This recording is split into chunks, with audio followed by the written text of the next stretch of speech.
Oi, gente. Boa Olá, tarde. tava Tudo escutando? bem, Luma? Tudo bem, e você? Tá ouvindo direitinho? Tô. Tá bom. Aqui tá, tudo ok. Pra você tá também? Áudio. Tá ótimo. Bora ver se vai até o final assim, né? Gosto de não ser bom isso. Então, vai começar, né? Pra gente aproveitar, te aproveitar bem, abusar bem de ti, né?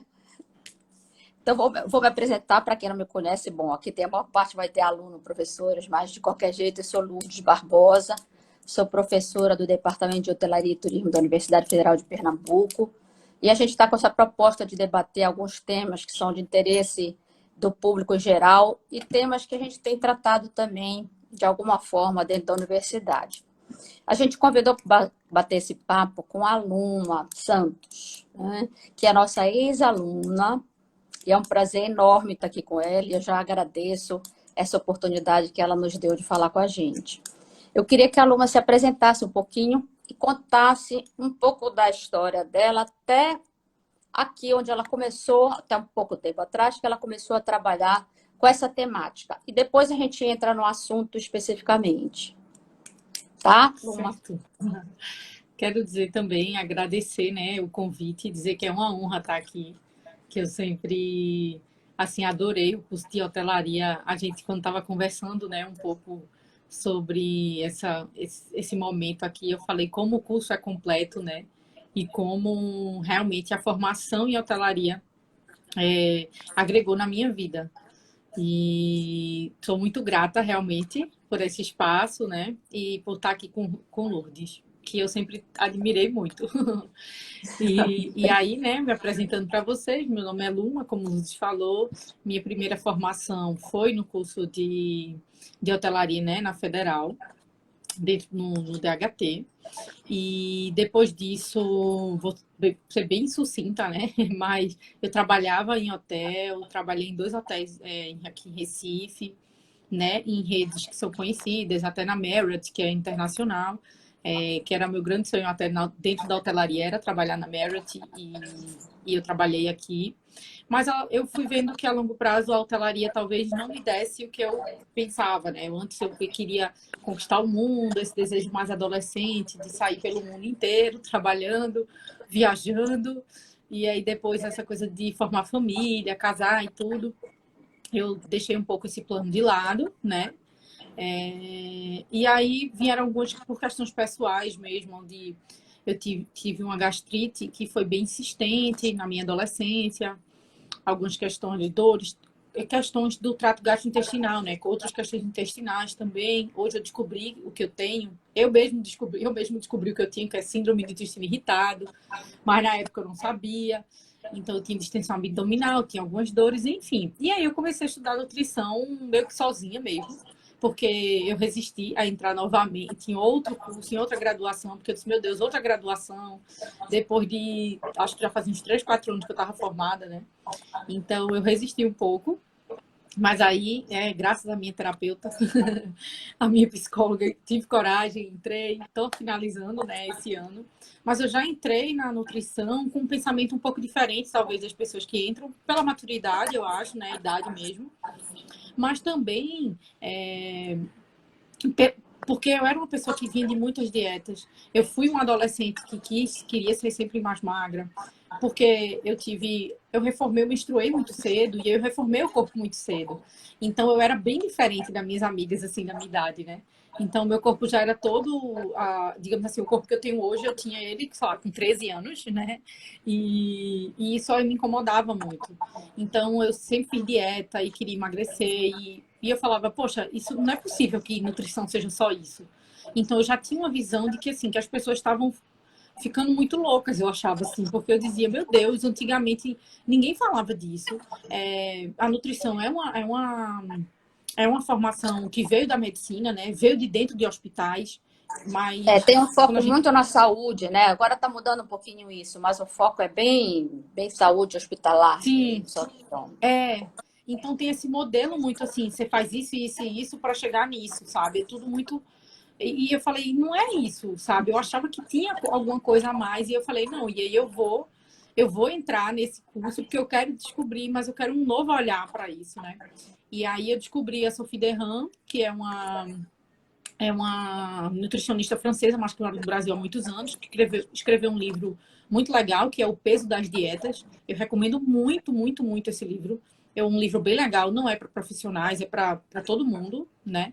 Então, O Peso das Dietas abriu a minha mente, assim, que existia uma nutrição que era diferente, que hoje a gente tem o nome de abordagem sem dieta, ou a abordagem comportamental, né? Hoje já existe um instituto, nutrição comportamental, mas seria uma abordagem que que a gente não faz dieta, né? A gente não tem papel a ser seguido. Porque eu achava assim, que, poxa, antigamente todo mundo comia super bem, comia natural, dava tudo certo, e as pessoas não tinham essa coisa do medo de engordar. E as pessoas realmente não chegavam no sobrepeso e na obesidade, né?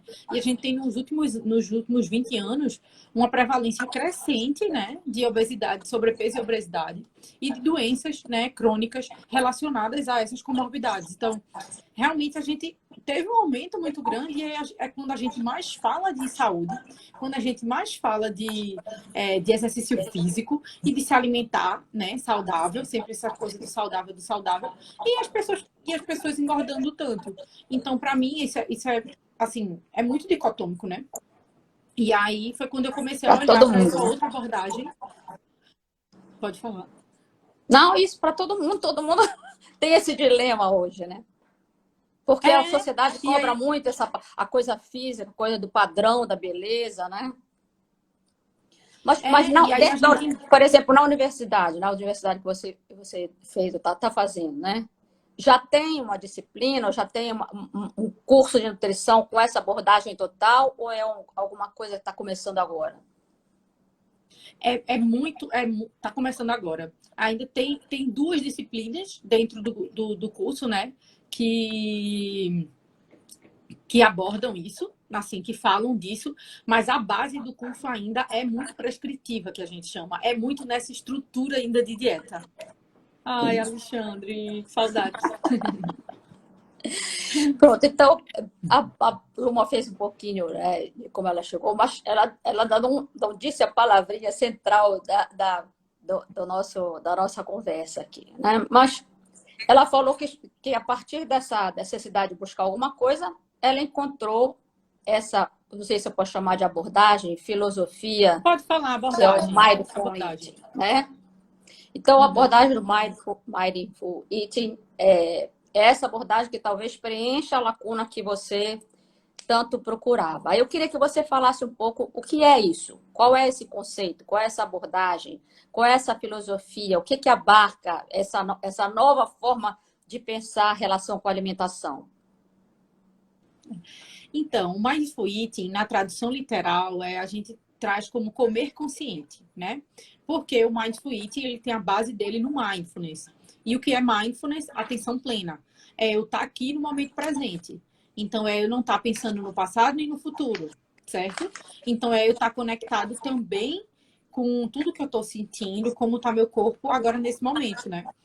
Então, quando a gente traz o mindful eating, que seria essa atenção plena ao comer, seria esse comer consciente, eu trago como é que eu chego para comer, para que, se eu estou com fome, se eu preciso dessa comida, mas também a minha percepção com relação a pensamentos, emoções, gatilhos alimentares, né? E para que eu possa também explorar essa comida com tudo que ela tem para me oferecer. Então, sabor, o cheiro, o visual dessa comida, para poder explorar texturas, muitas vezes até ouvir esse alimento. Então, assim, eu estar totalmente aberta e disponível para desfrutar tudo que aquela comida tem para me oferecer, seja com todos os sentidos, mas também da nutrição que aquele alimento pode me trazer. Né? E conectada com os meus sinais internos, que são esses sinais de fome, de saciedade, talvez de ansiedade e de estresse. Certo. E se surgiu essa abordagem, é porque as pessoas não fazem isso, né? Elas não têm Sim. essa consciência plena, elas não têm essa relação com a alimentação. E por que você acha que a gente não tem isso? E por que a gente precisa de alguma abordagem que nos ensine, que eu acho, eu tenho impressão, a voltar a ter um pouco disso, porque talvez a gente tenha Sim. tido no passado, né? Não tenho certeza. Aí você Exatamente. pode dizer melhor. É, é exatamente isso, Lourdes. A gente perdeu isso, né?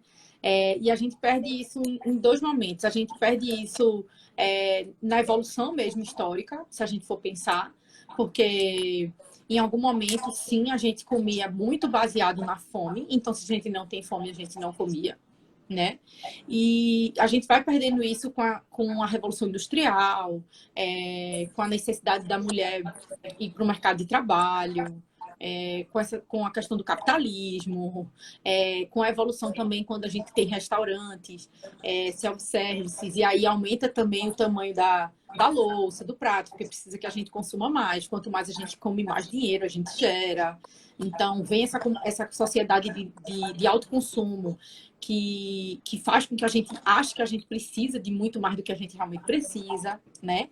A gente perde essa conexão nessa evolução histórica, mas a gente perde muito disso também, eu sozinha, a partir do momento que eu sou um bebê e vou virando adulta. Como isso? Com todas as influências que eu tenho externas, né? Então, a gente começa uma relação, às vezes, um pouco de recompensa com a comida, a partir do peito mesmo, da amamentação. Por quê? Porque quando a criança chora, o choro é a única comunicação que o bebê tem. Então, é fome, é dor, é calor, né? É qualquer desconforto. Então, como esse bebê, você não sabe exatamente se é fome, se não é, então a mãe tem muito essa coisa de colocar no peito ou dar uma madeira. Então a gente começa a construir uma relação de recompensa, tá? Não de perca de sinais internos, mas um pouco de recompensa com a comida. E à medida que a gente vai crescendo, muitas crianças são educadas, e eu bato muito nessa tecla com pais, né, responsáveis, quem cuida de crianças, com essa recompensa da comida. Então, assim, se você comer o almoço todo, você ganha sobremesa. Se você fizer isso, você ganha tal brinquedo. E começa a estimular a criança a comer por outros motivos, que não fome, né? Ou coloca a criança na frente de um tablet, de uma TV, porque é mais fácil, e aí coloca a criança ali para comer de qualquer forma. Então, ela não sabe, ela não vai estar conectada com os sinais internos. A gente tem alguns estudos que mostram que crianças até 5 anos geralmente são mais conectadas com os sinais internos, porque essas crianças, elas ainda conseguem parar enquanto ela para quando está saciada. E aí, interessante disso é perceber que quando se coloca uma comida mais calórica, né? As crianças comem menos. E ela não sabe que aquela comida é mais calórica. É intuitivo. O nosso corpo, ele sabe disso. Se eu tenho mais calorias, eu estou dando mais energia para o meu corpo, então eu preciso de menos, né? E a comida menos calórica, ela come mais, uma comida mais leve, porque ela entende que ela precisa de mais daquilo. Mas a gente, quando é adulto, a gente já não come mais baseado nisso. A gente perde essa sensibilidade de perceber o que é fome, o que é saciedade, de uma comida que me sacia mais, menos, por mais tempo, por menos tempo. Eu como de acordo com os estímulos do ambiente, né? Eu faço atendimentos, né? Eu atendo as pessoas individualmente e muitas pessoas trazem assim, elas não sabem reconhecer muito o que é fome, não conseguem dizer como é estar com fome, porque tá na hora de comer. Porque é meio-dia, porque é a hora do almoço, ou porque aquela comida está disponível ali já na mesa e aí eu como. Não conseguem se conectar verdadeiramente com como é que o meu corpo fica quando o meu corpo está com fome, sabe? Então, Sim. é uma tentativa de um resgate, é um resgate. A gente, em algum momento, estava conectado, todo mundo nasce intuitivo, né? A gente vai perdendo isso com o tempo. E o Mindful Eating tenta resgatar. Pois é, mas você acha que no passado, por exemplo, o fato de, por exemplo, as famílias poderem antes terem mais tempo para sentar à mesa, comer, mesmo que fosse na hora, porque a gente tem a criação das horas de se alimentar foram feitas muito lá atrás, por algumas razões também que não vale a pena aqui agora falar. Mas, por exemplo, Uhum, eu de vez em quando conversava com meus alunos, não, eu sempre fui acostumada, por exemplo, a ter uma relação muito prazerosa com o alimento, em todos os sentidos. Né? Eu gosto de sentar à mesa, de conversar, não sei se eu estou plena, porque eu precisava fazer um mindful eat aí, melhor para mim, mas de alguma coisa eu estou, porque eu fui culturalmente habituada a participar desses rituais da alimentação. E eu acho que a gente uhum. perdeu isso ao longo do tempo, com o negócio de fast food, com realmente as mulheres terem que trabalhar, né? Tem gente que não sabe cozinhar mesmo hoje e tem várias formas de facilitar isso. Mas como é que internamente, por exemplo, a pessoa pode criar essa consciência? Porque o mundo é contra você, né? Então você tem que se preparar. Como é que, por exemplo, o Mindful Eating, como é que ele funciona? É um tratamento? Como isso se processa? Como uma especialista como você pode ajudar as pessoas a ter um caminho mais interessante para se relacionar de uma forma melhor com o alimento, mais consciente, mais prazerosa, menos Uhum. penosa, porque aí depois a gente fala das dietas, porque se você se relacionar mal, depois tem uma consequência, e isso vai te dar outros problemas, não é? Uhum, uhum. Então, no começo, né, que você falou sobre essa coisa de ser ensinado é muito importante, porque eu sei, porque a gente se conhece, né, que a sua cultura ela é muito rica na culinária, né, e a sua família prezava muito por isso. E essa coisa de ir para a cozinha, de explorar ingredientes, de entender sobre temperos, tudo isso traz já uma conexão maior com a comida e com esse momento, né, do comer. Como profissional, o que eu tento, o trabalho que eu desenvolvo é justamente para que a gente, nesse resgate, a gente resgatar essas possibilidades de ir para a cozinha, de conhecer ingredientes. Isso faz parte também. Algumas pessoas vão ser mais resistentes. E não é que todo mundo precisa cozinhar para ser mais consciente. Não, não necessariamente. Mas sim é a parte bem importante. Porque a partir do momento que eu conheço mais de perto esse alimento, eu estou mais conectada com ele. Se a gente for pensar, por exemplo, é a mesma coisa eu comprar, por exemplo, numa feira livre, no orgânico, diretamente do produtor, do que eu ir numa rede de supermercado e comprar um ingrediente. Qual a relação que eu tenho com esse ingrediente quando eu como, quando eu compro local, quando eu compro direto do produtor, ou quando eu mesmo, sei lá, na minha varanda, posso fazer um jardinzinho vertical e tenho um manjericão e um hortelã. Então, é uma forma de reconexão, né? Com esse alimento, com o que você está ingerindo. Também com o meio ambiente, porque o Mindful Eating fala muito também sobre meio ambiente, né? Com essa questão de ser sustentável. O que é que eu estou consumindo e o que é que eu estou deixando, né? Então, se eu como muito ultraprocessado, estou comendo um monte de embalagem, eu estou gerando um monte de lixo, como isso se relaciona também com o meu comer. Mas também a gente faz muitas práticas, né? Práticas, coisas que são realmente afetivas, que a gente começa a cultivar e a gente fala muito no mindfulness assim, fazer surgir, né? É a consciência. A consciência ela não vem do dia para a noite. Eu não como aqui de forma automática, rápido, vendo TV, e do dia para a noite, simplesmente, eu vou começar a comer super intuitivo, perceber meus sinais de fome e saciedade. Não, eu não vou dizer que isso acontece. Então, às vezes é um trabalho um pouco mais longo do que e um pouco diferente, né, do que o trabalho da nutrição tradicional, que você vai lá, a pessoa te passa um papel, você volta com um mês. Mas é um cultivar de novos comportamentos, né? Então, eu vou junto com a pessoa, ajudando ela a modular esses comportamentos, né? Para que a gente construa os comportamentos que são sustentáveis com relação à comida e com relação também ao seu corpo. Porque o comer, ele tem muito a ver com como eu me sinto com o meu corpo. As pessoas, essa cultura de dieta traz muito essa ideia de que eu como para modelar meu corpo. Então, de acordo com o que eu como, meu corpo vai ser X ou Y. Né? Essa ideia de que se eu comer mais assim, vai ser assado. Não necessariamente. Pode ser que eu coma comidas mais naturais e eu não tenho o corpo que eu almejo. Porque às vezes aquele corpo nem é possível para mim, por causa da minha genética, por causa da minha estrutura. Né? Então a gente trabalha isso também. Como outros fatores que estão ligados também à alimentação.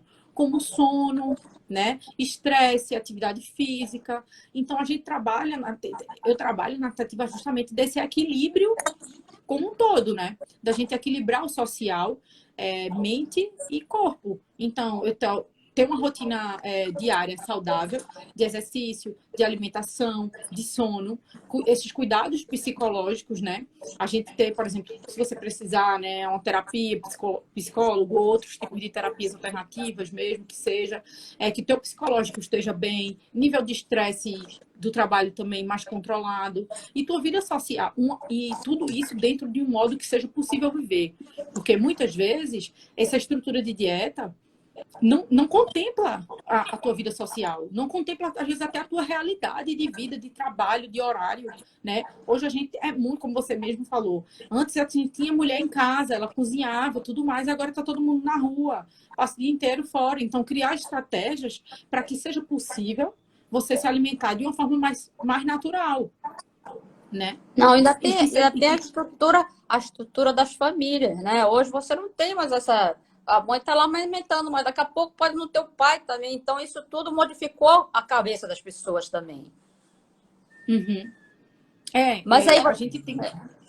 sim, você estava dizendo esse negócio da dieta. E como é, por exemplo, as pessoas que chegam para você, elas já fizeram várias dietas? Tem gente que nunca fez dieta, tem gente que nunca se incomodou, tem gente que já fez várias. E porque tem essa coisa do efeito sanfona, isso desestimula muito a adoção de vários tipos de dieta, dieta das Uhum, calorias, dieta da gordura, dieta do não sei o quê. São tantas mil dietas que as pessoas e ficam escravas dessa situação em função dessa uhum. relação com a imagem corporal. Aí, como é que as pessoas chegam? Como é que elas percebem isso e elas conseguem achar que, por exemplo, um caminho como o Mindful Eating pode ser uma saída para ela se relacionar melhor com o corpo dela? Dela ou dele, né? Uhum. Então, geralmente as pessoas que chegam para mim já são pessoas que têm um histórico muito grande de dieta. Então, são pessoas que já tentaram muita coisa e elas veem que isso não funciona. E aí eu sempre trago um dado que é muito que conforta as pessoas, eu sinto, que é um dado da OMS, Organização Mundial de Saúde. 95% das dietas não funcionam. Não é Luma que está dizendo, é o OMS, né? Então não é você que fracassa com a dieta, é a dieta que já é um fracasso. A estrutura de fazer dietas é um fracasso, entende? Então, assim, a gente entende que é insustentável se manter dentro dessa estrutura de papel, de quantidade, de hora, do que comer.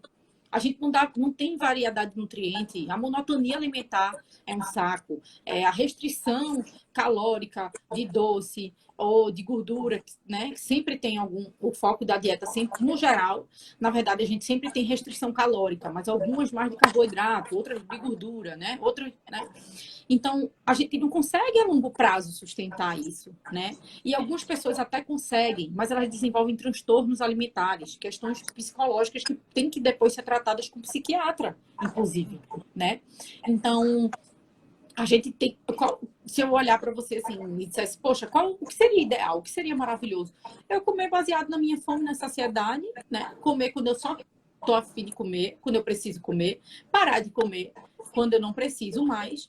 E comer uma comida que eu tenho disponível para mim, que seja possível no meu dia a dia eu manejar isso, e não viver em função dessa comida, né? Então a gente vive, geralmente quem vive de dieta, vive muito em função da comida, né? Então a comida ela, sim, ela tem uma parte muito importante na nossa vida, mas ela não precisa ser tudo. Então, no geral, as pessoas pensam muito em comida, elas estão muito preocupadas para onde vão, como vão fazer, quando estiverem em tal e em tal lugar. Muitas vezes deixam de ir para alguns lugares, coisas sociais, porque é muito limitante, porque não vai ter a dieta e eu vou engordar. E geralmente a pessoa só consegue sustentar isso por X de tempo. E aí, quando eu não aguento mais, eu canso, né? Geralmente eu já consegui emagrecer. Muitas vezes até eu posso até não ter cansado, mas já cheguei no objetivo, que era perder, sei lá, 3 ou 4 quilos. E aí eu paro de fazer essa dieta. Assim, quando eu paro de fazer essa dieta, eu não vou Volta voltar a tudo. comer o que eu tava. Eu vou querer comer o que eu não tava sem poder comer. Porque eu vou deixar de comer para sempre. Nunca mais eu vou comer as coisas que eu mais gosto. E aí, quando eu volto a comer isso, eu começo a acumular.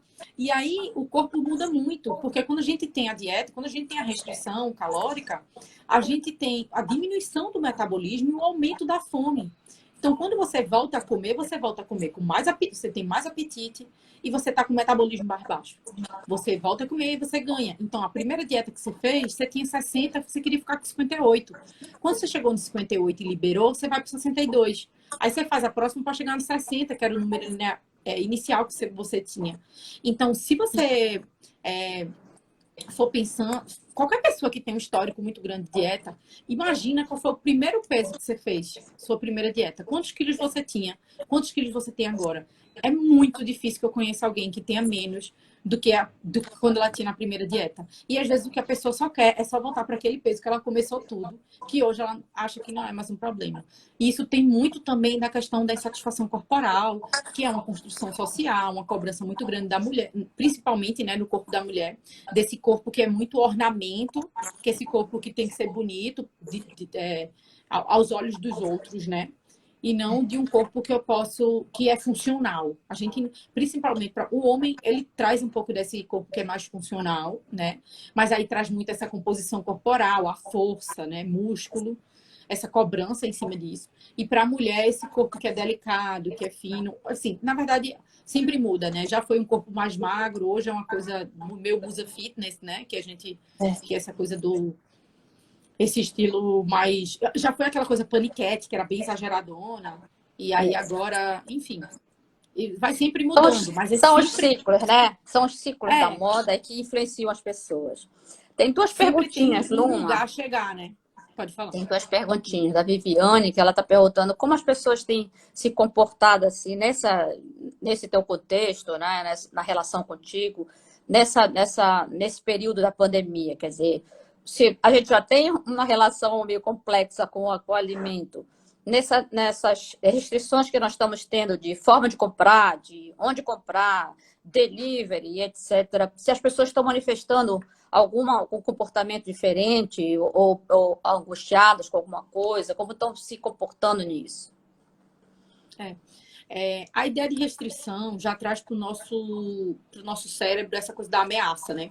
Então, a gente já vai ficar mais ligado, o corpo inteiro vai ficar mais atento a isso. E isso gera também esse medo, o medo da falta, faz com que a gente queira muitas vezes compensar isso, porque a gente traz isso de herança lá desde a pré-história, do homem das cavernas. Então, se eu tenho medo de ficar sem, eu quero comer mais, certo? Então, que é o princípio quase da dieta restritiva. Depois que eu deixo ela, eu vou querer comer mais para compensar.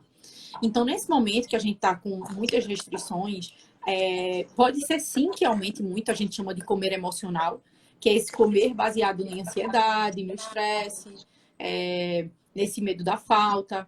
E o que é que eu indico? Porque, assim, poxa, o que é que eu posso fazer aqui agora, ainda nessa quarentena, confinada, né? O que é que eu posso fazer por mim para melhorar essa minha relação com a alimentação? Você pode respirar.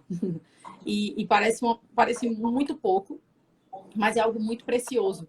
Então, simplesmente parar e respirar e perceber que está respirando, né? Isso é o princípio, né? A âncora que a gente tem aí da atenção plena, do mindfulness. Então, eu sempre digo, antes de se alimentar, para fazer respirações conscientes, né? Você parar, sente o ar entrando e solta todo esse ar. E você faz esse ciclo 2 vezes. É como se eu tivesse assim, paro e presto atenção no aqui e no agora. O que é que eu estou fazendo? E quando eu perceber perceber as emoções é muito importante também, né? Então eu percebo que eu estou ansioso ou ansiosa, eu percebo que estou estressado, irritada. Se eu percebo isso, eu não vou buscar comida imediatamente. Eu posso parar e fazer tanto um exercício de respiração, como também reflexão realmente. Tipo, eu paro e digo, eu tô com fome. Se eu não tô com fome, por que eu tô indo comer? Então, acho que é muito interessante quando a gente traz. Eu paro, respiro. Eu tô com fome? Então, se eu tô com fome, eu posso comer. Mas se eu não tô com fome, o que é que eu posso fazer por mim que não seja comida? Porque a comida só resolve fome. A comida não resolve mais nada. E não, no geral, você vai estar ou estressado, ou irritado, você vai comer, vai te dar um alívio momentâneo, porque geralmente você vai procurar algo que é de muito prazer do teu paladar, algo que você adora. E aí você vai comer, vai ser uma delícia, vai ser maravilhoso. Mas depois você vai ter que lidar com o mesmo problema que você tinha antes. A Viviane está dizendo que aumentou 400% o consumo de Nutella, vê? E aí o que acontece também é que eu estava outro dia pensando sobre quem eu acompanho no Instagram, tudo. Então, como eu gosto de comida, eu acompanho muitas pessoas de comida, muitos chefes. E eu imagino que muitas pessoas também façam isso. Talvez eu faça um pouco mais, mas então toda hora tem live de gente fazendo receita, estimulando o consumo e a preparação de alimento, né? Tu tens assim algum relato de pessoas que têm E isso tem feito essas pessoas consumirem mais alimentos e de forma errada, porque realmente é um bombardeio de lives, de receitas, de comida, de várias coisas dessa natureza. E que realmente muita gente tem colocado que tem aumentado o consumo de certos produtos que não são tão, vamos dizer, benéficos para a saúde, diríamos assim. Uhum.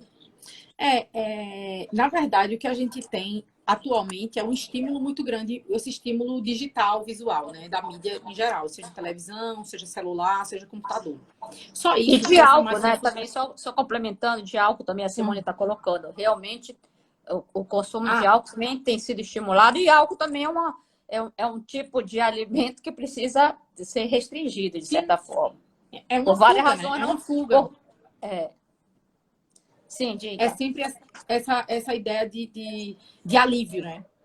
Então, a gente com essa super estimulação que a gente está tendo, então, por exemplo, se eu passo o dia inteiro recebendo notícias negativas, como é que eu vou ficar feliz? Como é que eu vou ficar bem?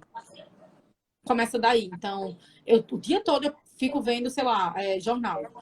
E aí vem um monte de notícia negativa o tempo todo, o tempo todo. Eu sempre digo, restrinja isso. No ponto que a gente tá, no geral, a gente já sabe tudo que a gente tem para saber. Usa máscara, lava a mão, passa álcool em gel, só sai se tiver que realmente sair. Então, se trouxer as coisas de casa, tem que limpar. Então, assim, eu fico vendo, morreram não sei quantos, e não sei o quê. Então, tipo, Dá uma fica um negativo. angústia, né? É muito negativo, é muita negatividade. Imagina que, fora cenário Covid, imagina a tua vida normal, natural, receber notícias negativas o tempo inteiro. Imagina você tá o tempo todo recebendo notícia ruim. Péssimo. Ninguém vai ficar bem. Não tem como você ficar bem. Então, ponto um, se desligar um pouco dessas informações, né? Dois, tomar cuidado com esse tempo online. Então, eu fico nesse vídeo o tempo todo. E aí, como você falou, nessas lives, o tempo todo falando de comida, o tempo todo vendo comida. Então, é óbvio que eu vou ficar mais. O visual da gente ele é muito importante. Então, a gente responde muito a esse estímulo visual. O estímulo visual vai levar a mensagem para o meu cérebro, e aí eu vou querer ficar, eu vou querer comer, eu vou querer provar, eu vou querer fazer, né? Então, essa super estimulação, né, visual, essa coisa do equilíbrio, né? De dieta, até tu tá falando, né, do Instagram Digital Equilíbrio, né? Isso, faxina digital para evitar ficar intoxicado. Exatamente. Exatamente. Esse tanto de informação. E aí eu fico vendo live, fico vendo um monte de informação e comida, e comida, e comida. Claro, isso vai me fazer com que eu tenha mais vontade de comer, né? Com que eu queira. Aplicativo, notificação de aplicativo, tira a notificação de aplicativo, porque hoje em dia é super invasivo, né? Essa coisa, tipo, alguns aplicativos mandam assim, saudade, mozão, hoje uma delícia fazer não sei o quê. Aí o outro manda, e o cupom, e você fica com essa ideia de que você tá ganhando, né? Quando você ganha cupom, estimula o consumo. Porque você acha, poxa, eu ganhei R$ 10 aqui, é um bônus, né? Sendo que às vezes, se você tá com fome, ótimo, mas se você não tá com fome, você não precisa, né? Se você for fazer esse pedido, faz pedido, mas pelo menos espera para a hora que você for comer. Então, equilibrar esse tempo online e offline é muito importante, porque quanto mais estímulos eu tenho, visuais em geral, e também de comida, eu vou querer comer mais. E quem tende a ter esse comportamento voltado para o alimento, essa fuga voltada para o alimento, aí é que vai comer mais ainda, porque algumas pessoas vão ter outras fugas. Por exemplo, quem tem a fuga para o álcool, né? Essa coisa do final do dia, a pessoa faz assim, eu vou tomar só uma cervejinha, assim, para dar uma relaxada, sabe? Ou, uma tacinha de vinho. E aí Olha, você vai embora. eu tô Pode meio falar. ruim nessa situação também, porque eu gosto de uma tacinha de vinho. A gente tem, na verdade, na nutrição, né, uma taça por dia é liberada, né? Então, e a gente fica pensando até culturalmente, essa relação com o alimento, provavelmente também influência, eu não sei, nunca estudei isso, então não tenho como explicar. Mas, por exemplo, a gente vê alguns povos, por exemplo, os franceses, essa pessoa que é especialista que escreveu esse livro sobre mindful eating, é uma francesa. Se a gente for analisar, tem muitas dietas restritivas sobre carboidrato. Não tem quem mais coma carboidrato do que francês e italiano. Se você for na Itália, em Milão, não tem ninguém gordo. Em Paris, todo mundo é magro. Aí você diz, pô, que relação que tem com isso? Mas talvez seja esse equilíbrio maior, né? Do Sim, que essa. Bom, você come muito batata frita, muito pão na França, mas toma um vinho, mas caminha muito, mas sei lá. Né? Então é não é porque, a assim, restrição que resolve o problema. é justamente, e é engraçado que tem um livro que eu acho que é assim, como as dietas, como os franceses não engordam, tipo assim, se perguntando como assim eles não engordam, né? E porque a gente tem essa ideia também de dieta, que é só comer e exercício, comer e exercício. Sim, uma vida ativa faz diferença. Eles andam muito mais lá na Europa em geral, muito mais do que a gente. Mas também essa cultura do Brasil e muito do nordestino também. Eu digo porque eu estudo comportamento alimentar e estudo a história da alimentação, tá? Então é algo muito típico do nordestino também. Essa sensação de saciedade ser barriga cheia, ser estômago cheio, né? Então, saciedade é neutralidade no estômago. A saciedade é eu nem tô com fome, mas também não tô sentindo estômago cheio. É neutro. Eu não estou pensando sobre comida porque eu não tenho fome. E a gente tem a ideia de que a gente vai comer e a gente precisa sentir o estômago cheio para entender que está saciado. Não é às vezes ficar desconfortavelmente cheio, mas é estar tá cheio. E cheio não é saciado. Cheio é cheio. Entende? E aí, às É vezes, a gente precisa. embuchado, como diz no É, Nordeste. o bucho cheio, entendeu? Ó, o Lu de Holanda colocou aí, bucho cheio. É isso, essa coisa do bucho cheio, não é? Então, a gente precisa resgatar. Eu faço justamente o trabalho da gente perceber, a pessoa voltar a perceber onde é a saciedade e o que vai além dela, né? Então, começar a perceber essa neutralidade. E às vezes algumas pessoas dizem assim: mas se eu comer menos, daqui a 2, 3 horas eu vou estar com fome de novo. Tá tudo bem, aí você come de novo com fome. Mas você não precisa comer uma porção maior agora, que é para não fazer um lanche. Algumas pessoas têm essa ideia de eu vou fazer menos refeições, eu vou emagrecer. Mas não, você pode comer. O ideal, na verdade, é que a gente coma porções menores, que a gente mate aquela fome ali e que a gente possa fazer outra refeição quando a gente tiver com fome de novo. Então, essa periodização de 3 em 3 horas é mito, né? Não é necessário ser 3 em 3 horas, mas que a gente sim tente. Se seria, digamos, quase 3 em 3 horas, se a gente realmente conseguisse comer pouco, para que a cada 3 ou 4 horas a gente tenha fome de novo. Mas a gente precisa ir ajustando isso, óbvio. Agora, Óbvio. mas, Luma, Luiz me diz assim, Henrique. por exemplo, o teu trabalho, por exemplo, é um trabalho de orientação, vamos dizer assim, genericamente para as pessoas. Uhum, Mas como ele funciona, por exemplo? Se eu quiser fazer um plano de trabalho contigo, ou um tratamento, como a gente vai, uhum. quais são as etapas e como isso se processa? Para poder, por exemplo, não vai ser uma dieta, mas como ele se processa? Primeiro passo, segundo passo, em termos de orientação. Então, eu vou só, assim, algumas coisas que algumas pessoas trouxeram, né? Que eu vi que o Luiz falou. A gente fala, Sim, comi que fiquei triste. Assim triste. falamos no Nordeste. O povo assim, comeu tanto que ficou triste. E aí eu trago poxa, a gente pode aproveitar só a parte boa da comida, o prazer, o sabor, sem o desconforto, né? Então, esse comer para ficar triste, por que eu vou comer até ficar triste, minha gente? A gente tem que comer para ficar feliz, né? É, e Cacilda trouxe aqui, quando viajamos, sempre tem uma sensação de que o brasileiro come mais do que os outros. Temos tantas variedades de comida, sobretudo no almoço, que sofrem muito quando viajamos para o exterior. Eu também tenho essa impressão, Cacilda. Eu vejo muito, assim, que no geral o brasileiro ele tem essa coisa do comer mais, assim, de exaltar muito a comida. E muitas vezes sem valorizar, porque eu acho que quando a gente valoriza a comida que a gente come, a gente come ela honrando ela. E aí a gente come com prazer, a gente come devagar, a gente come saboreando. E geralmente, quando a gente. Essa coisa que a gente tem aqui, dessa pressa muito grande, de encher barriga e tudo mais, a gente come com muita velocidade, sem apreciar verdadeiramente a comida, né? E Mas a gente voltando à tua também, pergunta. culturalmente, o brasileiro tem essa coisa da fartura, né? Uhum, Talvez, talvez o Nordeste, então, com a faltura, né? E a gente passa da faltura para a fartura, né? Mas em sim, casa é mesmo, quando a gente faz alguma coisa, é sempre mais do que deve, né? No interior, principalmente, então a gente vive essa cultura do comer em abundância mesmo. Então, talvez faça parte da nosso processo pessoal, de família, etc., né? Sim, sim, acho que cultural, né? Mas voltando, Sim, vai. eu ia responder a tua pergunta, né? Como é o plano de tratamento? Então, uma pessoa que me procura, como a gente faz? Geralmente, a gente começa com encontros semanais, que a gente chama um pouco de terapia nutricional, porque tem uma ideia muito da coisa da psicologia, né?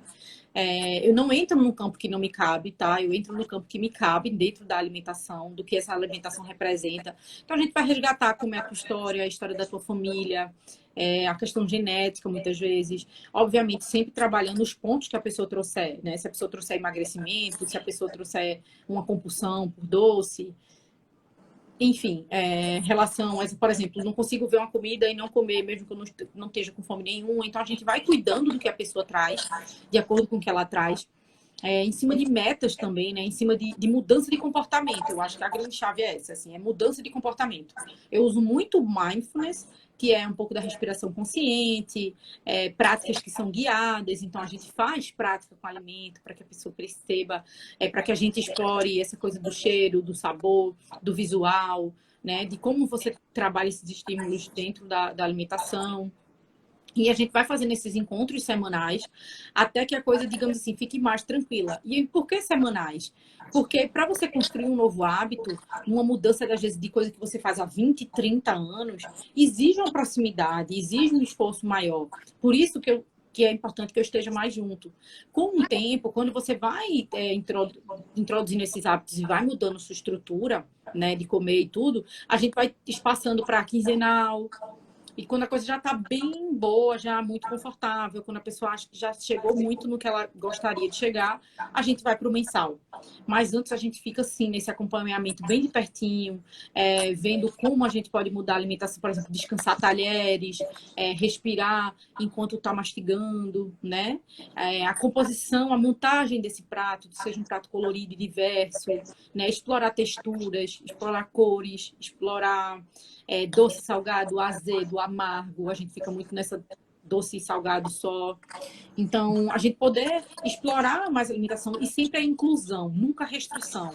Então, poxa, se eu hoje não como vegetal nenhum, se a pessoa passar a comer uma porção por dia, para mim já é incrível, sabe? A gente já vê, é um passo muito grande. E aí depois a gente passa para 2 porções.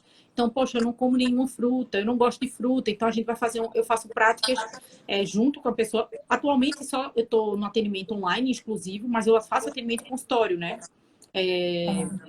A gente faz práticas e eu consigo guiar práticas tranquilamente também online. Então, a gente faz práticas, a pessoa vai comprar as frutas, a gente vai fazer umas práticas. E é bem interessante quando você se abre verdadeiramente para o processo, porque eu já vi pessoas dizendo assim, coisas que elas não comiam de jeito nenhum, hoje elas gostam, elas acham agradável. Outras que elas achavam, às vezes, de amar, né? Eu sempre trago o caso dessa cliente que comia o mesmo biscoito o ano inteiro. Ela comia um pacote de biscoito, um E pacote de ela, biscoito todo dia de tarde, o mesmo biscoito. E quando a gente fez como a ela não prática, enjoava, meu Deus. não, aí ela disse assim, ela amava. E eu falei, traga algo que você ache assim incrível, que você tem assim, que você ama, que você acha que não pode se controlar diante dele. E aí ela trouxe o biscoito, né? E quando ela trouxe o biscoito e a gente fez a prática, ela só comeu, ela nem terminou o primeiro biscoito. Ela disse, Luma, esse biscoito é horrível. Ele tem uma gordura hidrogenada. Eu tô sentindo um sebo na minha boca. Então, assim, ela nunca comeu com presença. E ela dizia amar o biscoito. Então, às vezes, a gente tem revelações quando a gente come com presença, né? Interessantíssimo. Agora me diz uma coisa, Luma. A gente está falando das pessoas que têm relação com o alimento no sentido de comer muito, engordar, etc. E aquelas outras, se a gente pode dizer, distúrbios alimentares que as pessoas têm, como bulimia, anorexia. O Mindful Eating trata disso também? Essa relação consciente com o alimento ou não? É só a prática que está relacionada com quem tem uma relação com o alimento mais de De desequilíbrio excesso. para engordar? Não, o Mindful Eating, ele contempla, a gente chama o que você falou, né? Bulimia, anorexia e outros comportamentos, são transtornos alimentares. Então, são transtornos diagnosticados. Existe também o TANI, que é transtorno alimentar não específico, que também está no DSM-5, que é que é um documento, né, da medicina que discorre sobre os transtornos. Então, para isso, é necessário o acompanhamento também psiquiátrico.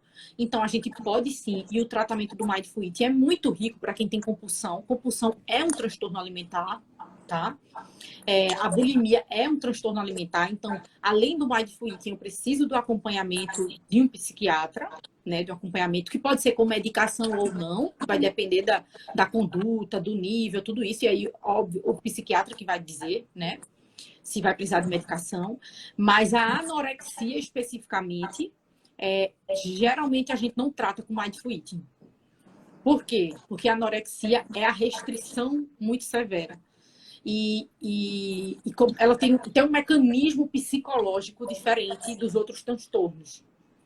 E aí a anorexia a gente fica mais difícil, porque ela pode se apoiar nesse prazer e nessa calma, nisso tudo, para restringir ainda mais. Então, a anorexia, geralmente, ela não é contemplada dentro... a gente não cuida com Mindful Eating.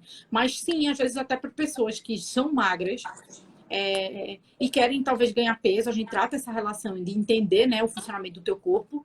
E algumas pessoas que são muito magras porque comem pouco, a gente pode tratar com Mindful Eating, porque a gente vai tentar resgatar os sinais de fome. Então, não é só para quem quer ou emagrecer ou está insatisfeito, digamos assim, para mais, né? Quem também é mais magro e às vezes come muito pouco, ou tem gente que diz não sentir fome. Mas se seu corpo funciona 100%, se seus hormônios estão equilibrados, se está tudo ok, é para você sentir. Então, tem alguma coisa aí que você deve estar negligenciando os sinais de fome do seu corpo. Então, a gente tenta resgatar isso também. Então, não é só, digamos assim, para quem está no sobrepeso ou que está na obesidade, mas para também qualquer outro tipo de comportamento que a gente possa resgatar a vivência, digamos assim, no prazer de se alimentar, no prazer de comer, né? E poder aproveitar tanto sabor, mas também nutrição através desse alimento. É conseguir equilibrar, né? Prazer e nutrição. A gente vai passar por um tema que não está diretamente relacionado com isso, porque teve uma pergunta de uma aluna nossa. Ela está perguntando se a gente pode relacionar o Mindful Eating com a prática da hotelaria. Se teria uma forma de interseção assim, mais direta. Como eu vejo, a gente tem a comida, né? E então, qualquer ambiente que tem alimento, a gente pode praticar Mindful Eating, né? Então, se a gente, por exemplo, dentro de um hotel, a gente pode... Dentro do hotel, eu digo especificamente, mas pode ser em qualquer meio de hospedagem, ou, enfim, em spas, em restaurantes, porque a gente sabe que contempla tudo isso, né?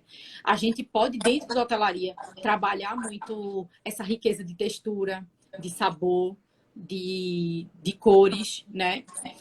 A gente pode trazer essa presença para o momento da alimentação, como a gente, não só para quem está consumindo nosso produto, né, digamos, comensais, enfim, clientes, mas também para dentro da própria empresa, para a gente trazer um pouco disso também para os nossos funcionários. Eu estou escrevendo um artigo atualmente sobre Mindful Eating, que a base do Mindful Eating é toda Mindfulness, né? E eu tenho lido ainda mais sobre. E é interessantíssimo que a gente tem de benefício científico comprovado do Mindful Eating.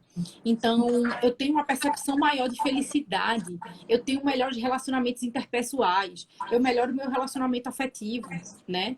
Então, por quê? Porque eu sou uma pessoa que geralmente, digamos assim, consigo equilibrar mais as minhas emoções. Eu não respondo de forma instintiva. Então, alguém grita comigo, não necessariamente eu vou gritar de volta. Eu vou ter mais calma, eu vou ter mais paciência.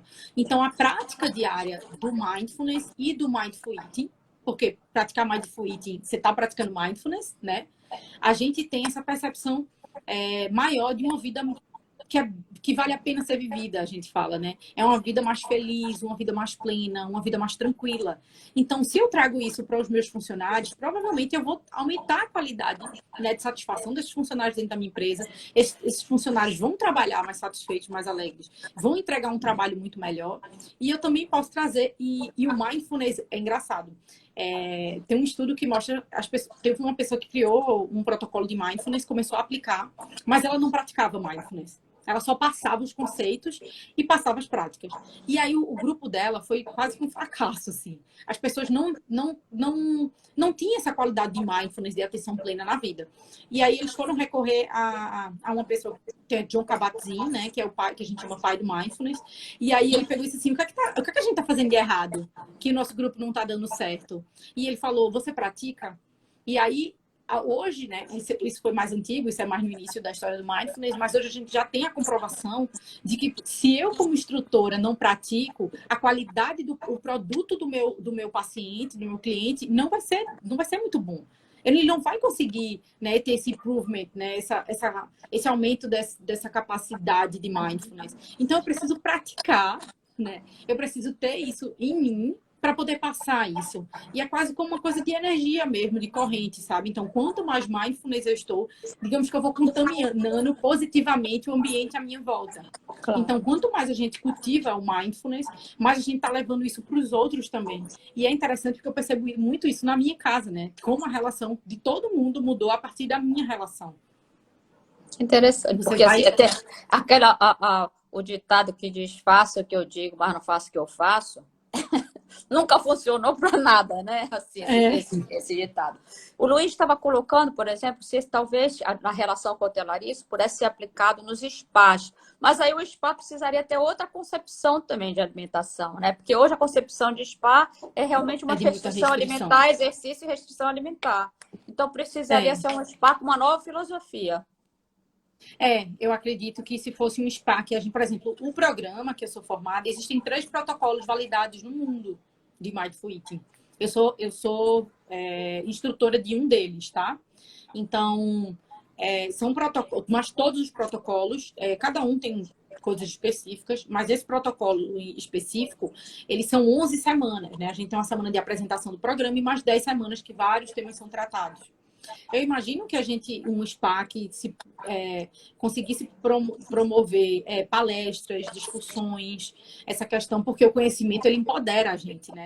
Então, a gente trazer mais de conhecimento para as pessoas sobre questão de insatisfação corporal, falar um pouco sobre que comer não é exatamente eu como, meu corpo vai mudar, trazer o exercício físico como uma prática prazerosa, não exaustiva, né? Não algo pedante, né? Algo tipo que eu faço só por obrigação, porque mandaram, porque tem que ser isso. Então, quando eu começo, talvez, se o espaço se propusesse, né, a ter uma proposta de maior consciência, até de práticas de meditação, de yoga, tai chi, né? Tai chi chuan também é uma prática que a gente tem mais focada na respiração. Então, muitas vezes a gente tá assim, só o que adianta para emagrecimento é musculação, e você odeia musculação, e você faz achando horrível. Já tem também a gente tem o conhecimento de que práticas que focam na respiração, às vezes, ajudam muito mais, porque vão trazer mais consciência. E a partir do momento que ela traz consciência que você traz mais consciência para o corpo, você traz para todos os âmbitos da sua vida. Entende? Não é só para alimentação, é para tudo. E se eu tenho uma vida mais equilibrada, menos estressada, que eu durmo bem, eu vou estar muito melhor nesse todo. Então, o Mindful Eating traz esse equilíbrio do todo, né? Não só da alimentação. Eu acho que é possível. Mas aí, esses três aspectos, esses 3 treinamentos, você é para um, mas os outros são para quê? Na verdade, são programas diferentes, né? São três pessoas diferentes que criaram esses tipos de protocolos.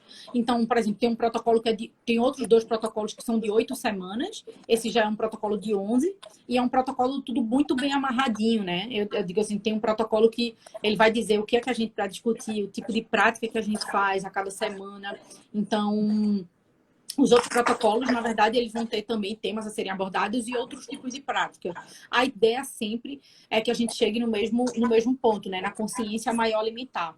Mas tem um protocolo específico desses 3 que é só para transtorno. Ele foi mais desenvolvido para transtorno, mas para compulsão, principalmente.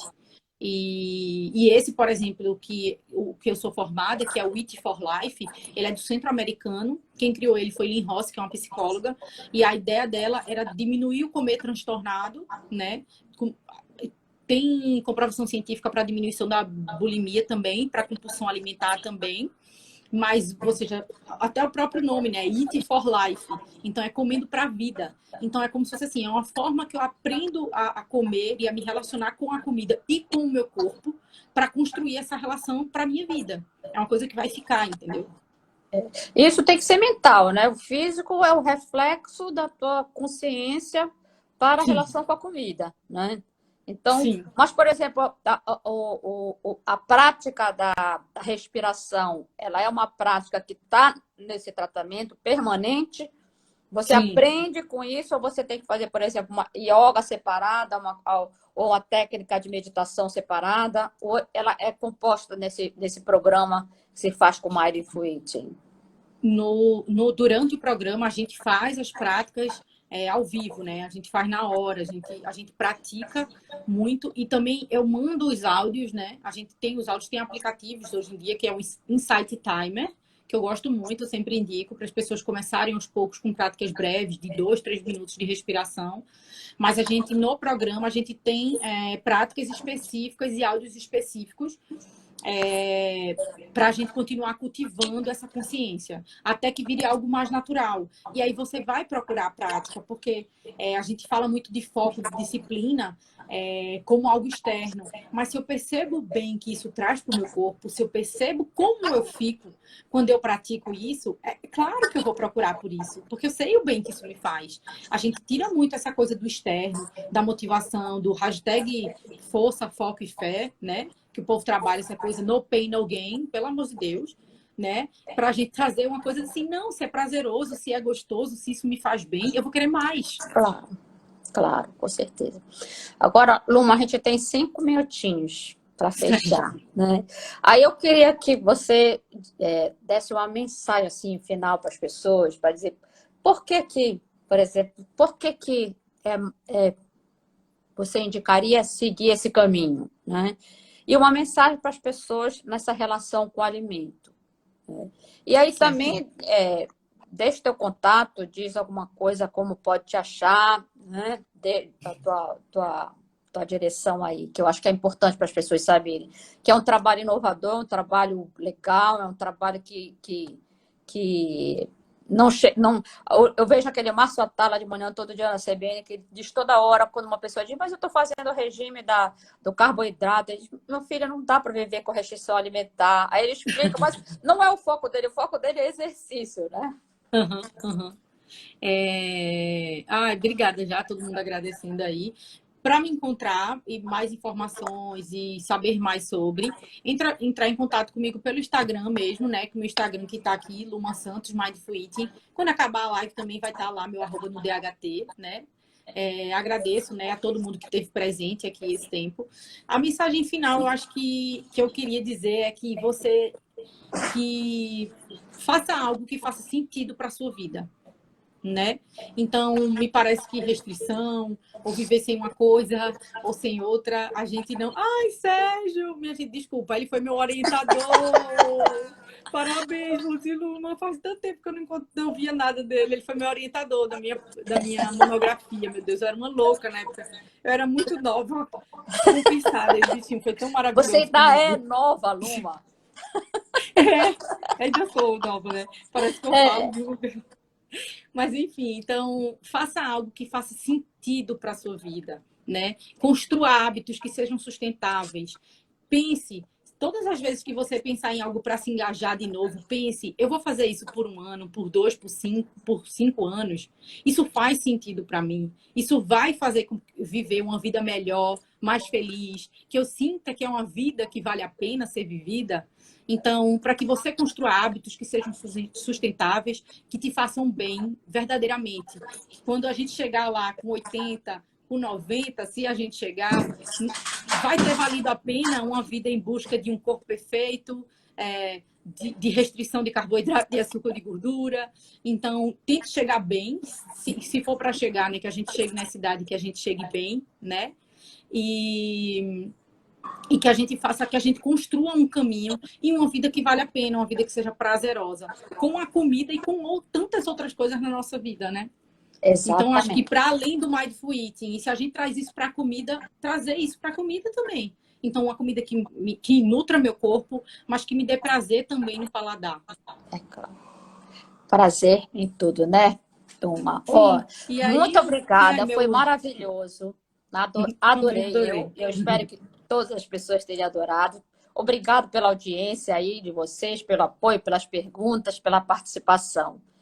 Talvez a gente Ah, faça obrigado outras, né, também. Luma? Com temas